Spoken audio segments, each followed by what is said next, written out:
À travers cette vidéo, nous allons voir ensemble comment étudier les variations d'une fonction polynôme du troisième degré à l'aide de la dérivation. Donc on va traiter ensemble un exemple type. Vous avez ici l'énoncé au-dessus. Donc il s'agit de la fonction f de x qui est égale à 2 tiers de x au cube moins x au carré moins 12x plus 2. F est dérivable sur l'intervalle moins 2, 4 et on a trois questions classiques. La première question, eh bien, c'est tout simplement calculer la dérivée de la fonction f. Donc ici, on a le rappel qui va apparaître et donc vous avez les formules usuelles de dérivée. Donc ici, dans un premier temps, on a la dérivée d'un nombre qui est ici 2 tiers fois x au cube. Donc on applique la formule qui est au-dessus. La dérivée d'un nombre fois x au cube, eh bien, c'est le nombre, donc ici, en l'occurrence, 2 tiers, multiplié par 3x carré. Donc ça, c'est la dérivée de 2 tiers x cube. On va dériver moins x au carré, donc la dérivée d'un nombre fois x au carré, eh bien, c'est le nombre fois 2x. Ici, le moins, c'est comme si c'était moins 1. Donc ça, c'est mon nombre, moins 1.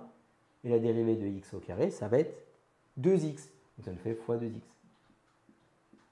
Ensuite, la dérivée de moins 12x, eh bien, la dérivée d'un nombre fois x, c'est le nombre. Donc en fait, ici, en l'occurrence, moins 12x, sa dérivée, c'est moins 12.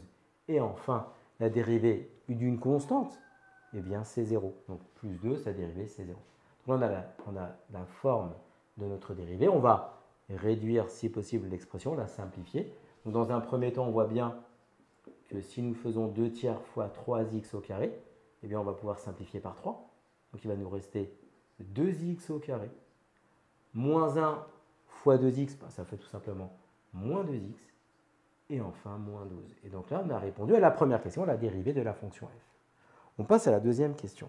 Montrer que pour tout réel x appartenant à l'intervalle moins 2, 4, montrer que f' de x est égal à x plus 2 facteur de 2x moins 6. Donc nous, notre objectif, eh bien, c'est de montrer que f' de x s'écrit x plus 2 facteur de 2x moins 6. Donc en fait, ici, la première erreur qu'il ne faut pas traiter, eh bien, c'est de vouloir directement partir de f', de cette forme-là. Nous, ce que nous allons faire, en fait, pour être rigoureux, on va introduire une fonction que je vais appeler par exemple g de x. G de x va avoir comme forme, eh bien, x plus 2 facteur de 2x moins 6. Et donc, en fait, ici, l'idée, c'est de faire quoi? On a ici la forme f' qui est ce qu'on appelle sous sa forme développée. Nous, l'objectif, c'est quoi? C'est d'arriver à f' sous sa forme factorisée. Pour ce faire, je vais introduire une fonction g de x qui va avoir la forme factorisée voulue, mais c'est une fonction g de x, donc ce n'est pas f'. Donc on ne va pas partir de ce que l'on souhaite démontrer. On veut arriver à cette égalité. Donc je prends une fonction g de x, je vais développer l'expression, et lorsque je développe l'expression, l'objectif c'est que la forme développée de g de x soit égale à f' de x. Et si tel est le cas, eh bien on pourra dire que cette forme qui est factorisée g de x a la même forme développée que f' de x. Donc en l'occurrence, on pourra dire que g de x est égal à f' de x. Et donc, si g de x a cette forme factorisée, si g est égal à f', on pourra dire que f' de x s'écrira comme g de x. Donc l'idée, c'est d'introduire une fonction g, et de la développer. Donc en fait, ici, on va avoir besoin de la double distributivité. Donc on rappelle, on va faire x fois 2x, puis après x fois 6, 2 fois 2x, et enfin 2 fois 6. Donc on va le faire ensemble. Donc x fois 2x, donc je vais l'écrire, x fois 2x. Il n'y a pas besoin de mettre de signe devant, parce que x est positif, 2 est positif, donc plus par plus, ça fait plus, donc il n'y a pas besoin de mettre de signe devant. Ensuite, je vais faire x fois 6. Alors, regardez comment je vais faire, je ne prends pas les signes pour le moment. Je vais faire x fois 6, donc j'écris x fois 6. Parce que certains, des fois, on a du mal à gérer les signes. Une petite technique facile, je fais x fois 6, donc j'écris x fois 6. X, c'est comme s'il y avait un signe plus, et le 6, c'est comme s'il y avait un signe moins. Si vous faites plus par moins, plus fois moins, ça fait moins. Donc là, j'ai un signe moins qui apparaît. D'accord? C'est comme ça que je vais pouvoir gérer mes signes. Je continue. Je vais faire 2 fois 2x, donc j'écris 2 fois 2x. Mais comme 2, il est accompagné avec le plus, et que 2x, il y a un plus ici imaginaire, ça fait plus par plus, mais plus par plus, ça reste plus, donc ça fait plus. Et enfin, je vais faire 2 fois 6, toujours, je fais 2 fois 6, et ensuite, j'ai 2, il est accompagné du plus, 6 c'est moins, ça fait plus par moins. Et plus par moins, ça donne moins. On est d'accord. Donc ici, je mets mon signe moins. Donc maintenant, une fois que j'ai développé, eh bien, je vais écrire de manière beaucoup plus simple l'expression, on va la réduire. Hein. Donc ça nous fait g de x égale, eh bien, x fois 2x. Ça va faire ici 2x au carré. D'accord? X fois 6, ça fait 6x. Mais comme c'est accompagné du signe moins, ça fait moins 6x. 2 fois 2x, ça fait 4x. Et comme il y a plus devant, ça fait plus 4x. Et enfin, 2 fois 6, ça fait 12. Il y a le moins qui est devant, ça nous fait moins 12. Donc le 4x, moins 12. Une fois que je suis rendu ici, ben maintenant je vais réduire. Donc ça va nous faire g de x égale 2x au carré. Là, ça va faire moins 2x, parce que c'est moins 6x plus 4x, donc moins 2x, moins 12. Et ici, qu'est-ce qu'on remarque? Eh bien, on remarque que notre expression g de x, eh bien, c'est exactement f' de x qu'on a calculé tout à l'heure. Donc là, on peut dire, ainsi, g' de x, c'est égal à f' de x. Vous êtes d'accord? Regardez. G de x, c'est égal à f' de x. Or, g de x, c'est écrit comme ça, qui est sous forme factorisée. La forme développée de g, c'est la forme développée de f' de x. Donc ça veut dire que comme g est égal à f' de x, eh bien f' de x va avoir la même forme factorisée que g. Donc autrement dit, si g de x est égal à f' de x, eh bien on va pouvoir dire tout simplement que f' de x s'écrit eh bien, sous cette forme-là également, c'est-à-dire x plus 2 facteur de 2x moins 6. Et donc là, on a la forme factorisée de la dérivée et on va pouvoir ensemble étudier le signe de la dérivée pour obtenir les variations de la fonction f. Pour cette question numéro 3, on va commencer par étudier le signe de f' pour ensuite obtenir les variations de la fonction f. Donc d'après la question numéro 2, on a obtenu que f' de x était égal à x plus 2 facteur de 2x moins 6. Donc on est dans une situation où on va devoir faire l'étude de signe de ce produit. Donc on va le faire ensemble. Donc il y a des vidéos qui expliquent comment étudier eh bien, le signe des fonctions. Ici, c'est une dérivée, on est d'accord.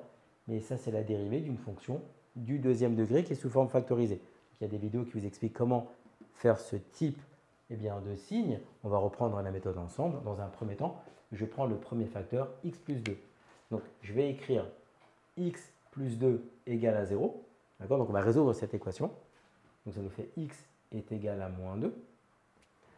Ensuite, on va s'intéresser au fait que x plus 2, donc x qui associe x plus 2, c'est une fonction affine,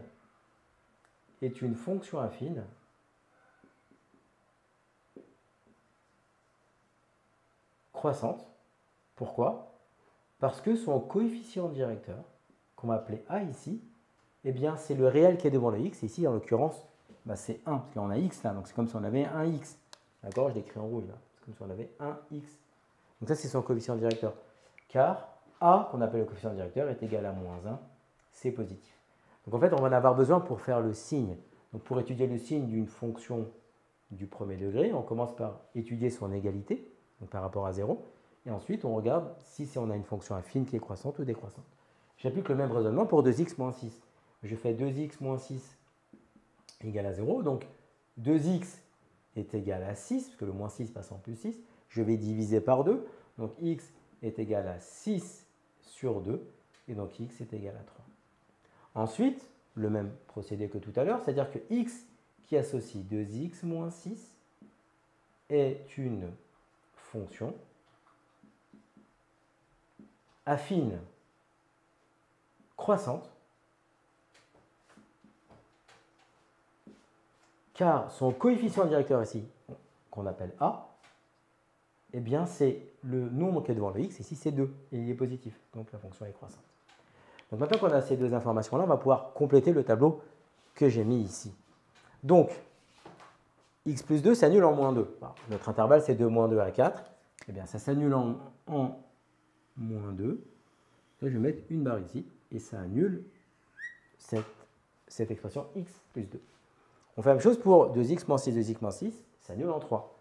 Donc, je vais mettre ici 3 dans mon tableau, parce que je travaille sur l'intervalle moins 2, 4. Ça annule 2x moins 6. Et on va ici avoir le signe de f', et f', on rappelle que c'est un produit.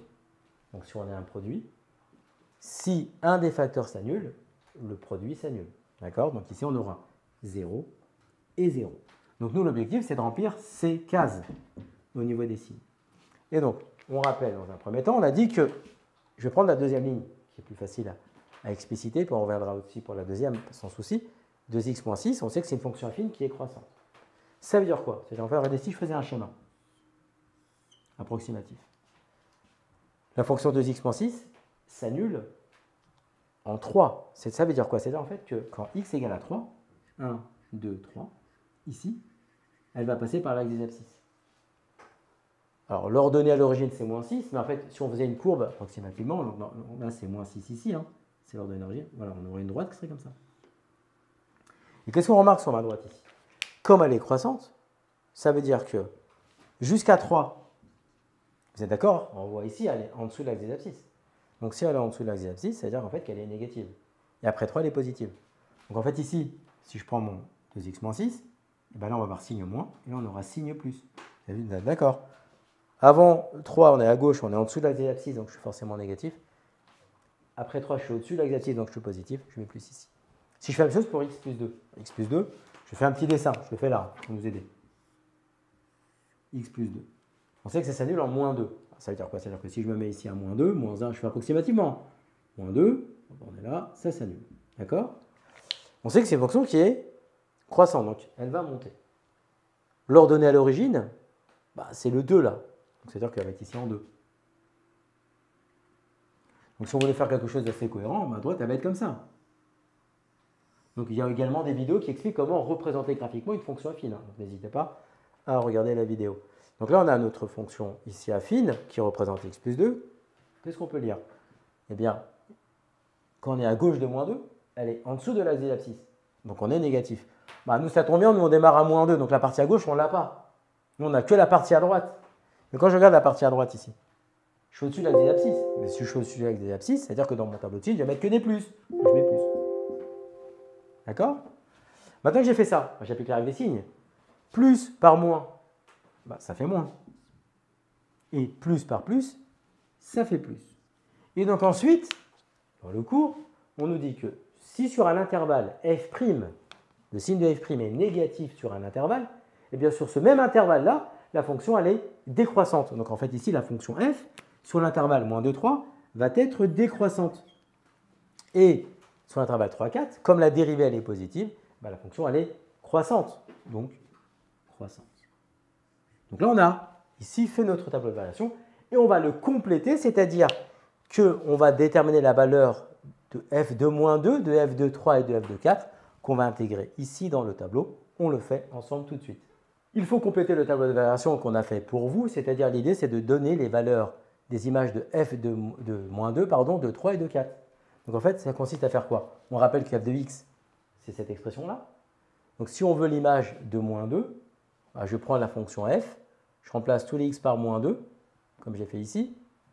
On fait le calcul. Si vous le faites à la calculatrice, vous allez faire la calculatrice ce jour avec le professeur, vous devez donner les valeurs exactes, ne donnez pas des valeurs arrondies. Donc là, la valeur exacte, c'est 50 tiers.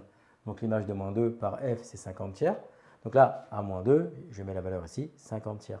Et j'applique le même raisonnement pour avoir l'image de 3. Donc je fais f de 3, donc j'ai mis directement le résultat, mais ça remplace tous les x par 3 ici. On obtiendra moins 25, et en fait, pour l'image de 4, on obtiendra moins 58 sur 3, et on a donné ici le tableau de variation complet. Donc à travers cette vidéo, on a vu ensemble comment étudier les variations d'une fonction polynôme du 3e degré.